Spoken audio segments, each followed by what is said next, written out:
Akhirnya satu persatu misteri kematian Raja Harald yang disebut-sebut dibunuh oleh Loki terungkap kebenarannya. Seperti yang diprediksi sebelumnya, jika Hairudin menolak untuk melepaskan Loki untuk ikut bertarung melawan para kesatria suci yang udah menyerang Elbaf. Meski mereka sebenarnya membutuhkan kekuatan Loki, tapi Hairudin tetap tak bisa percaya dengan adik tirinya itu.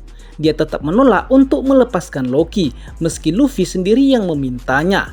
Keributan kecil pun terjadi karena Loki dan Hairudin kembali bersih tegang.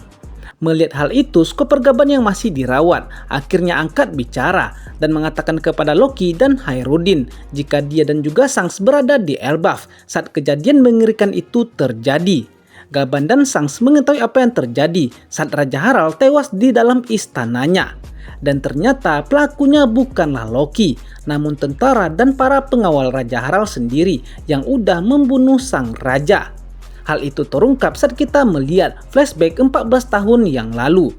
14 tahun yang lalu Loki mendatangi istana Aurus untuk bertanya kepada ayahnya yaitu Raja Harald kenapa dia bersekutu dengan pemerintah dunia yang udah membunuh Rock di Sebek yaitu idolanya. Loki nggak mau jika ayahnya memiliki ikatan ataupun perjanjian kerjasama apapun dengan pemerintah dunia. Dia adalah salah satu orang yang sangat membenci pemerintah dunia, apalagi setelah kematian Rock di Sebek. Namun begitu memasuki istana, Loki dikejutkan dengan pemandangan yang sangat mengerikan, yang dimana dia menemukan ayahnya yang telah tewas bersimbah darah tertusuk pedang. Dan pelakunya adalah para prajurit dan pengawal sang raja. Lalu diketahui jika Raja Harald terbunuh saat dia berusaha untuk melindungi buah iblis legendaris, yang besar kemungkinan adalah buah iblis Hito-Hitonomi model Nika. Dan mungkin karena itulah Loki pun mengamuk karena melihat ayahnya telah dibunuh oleh pengawalnya sendiri. Namun kejadian itu malah membuat Loki yang terlihat dan tertuduh sebagai pembunuh ayahnya dan mencuri buah iblis milik ayahnya.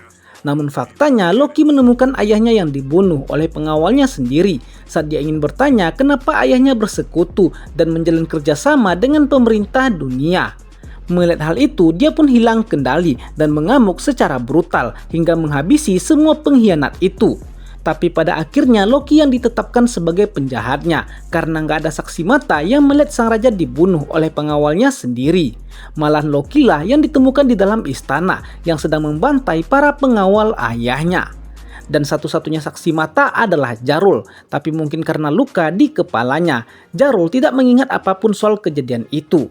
Atau ingatan Jarul sudah dihapus dan ditulis ulang, sehingga dia mengingat jika Loki lah pembunuh sang raja. Loki pun akhirnya jadi pesakitan, padahal bukan dialah yang membunuh ayahnya. Namun perlahan-lahan kebenaran akan segera terungkap, yang membuat Loki akan terlepas dari semua tuduhan itu, dan akan membuatnya berakhir menjadi pahlawan negeri Elbaf.